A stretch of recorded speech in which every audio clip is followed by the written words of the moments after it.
Hello hello, Selim খান। হ্যাঁ, খান সাহেব, আপনি সেলিম খানকে চিনতে ভুল করেছেন।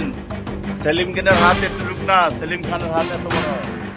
সেলিম খান কি করতে পারে আপনারা আজও কল্পনা করতে পারেন নাই। হ্যাঁ, আপনার ভাইয়ের লাশ রেখে আসছি, আপনার ভাইয়ের লাশ আর ইচ্ছা গাড়ি চলে যান, সেখানে গেলে আপনার ভাইয়ের লাশ পাবেন।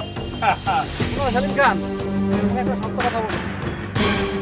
তুমি যাকে হত্যা করেছো না, সে আমার খালাতো ভাই, সে আমার আপন ভাই না। কি বলেন? ও, সে আপনার আপন ভাই না, আপনার খালাতো ভাই। ভাই তো, খালাতো ভাই হোক আর আপন ভাই হোক, হ্যাঁ, সে যেই হোক না কেন, আপনার ভাই তো। আপনার আপন ভাই মরলে আপনার কাছে কষ্ট লাগতো, খালাতো ভাই মরছে আপনার কাছে কষ্ট লাগে না? আমারও ঠিক সেম একই ঘটনা ঘটেছে। তুমি যেমন আমার আপন ভাই মনে করে খালাতো ভাইকে মেরেছো, আমিও তোমাকে মনে করে তোমার ভাইকে মেরেছি। কি দিলা খারাপ বুঝছো?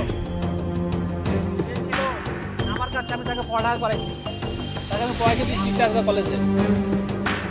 তাকে এখান থেকে নিয়ে ফোন করেছো, আর ঠিক আছে, আমি তোমাকে দেখে নিবো।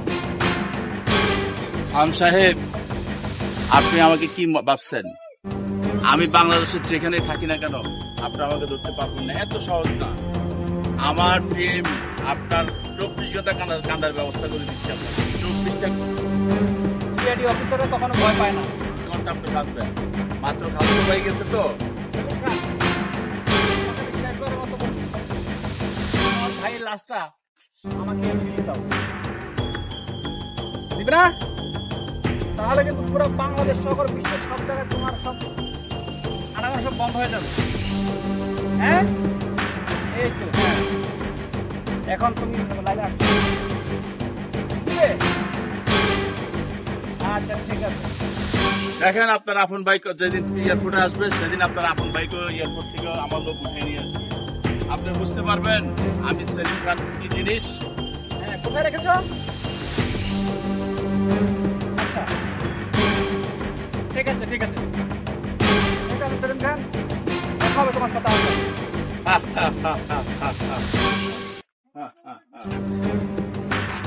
বস, হ্যাঁ বস, হ্যাঁ, বলো।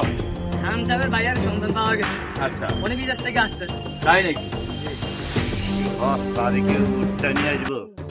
না, এখন না, সময় হলে আমি তোমাদেরকে বলবো। তোমরা শুধু খবর রাখো, খান সাহেবের বাইক হবে বিদেশ থেকে আসে, ঠিক আছে? খান সাহেবের প্রত্যেকটা স্টেপ আমার চাই, খান সাহেবের ফ্যামিলির প্রত্যেকটা খবর আমার চাই, টাইম টু টাইম আমি চাই। কি বলো? তোমাদের কাজ হলো খান সাহেবের প্রতিটা খবর আমাকে এনে দেওয়া। ওকে, ওকে বস। চলো চলো।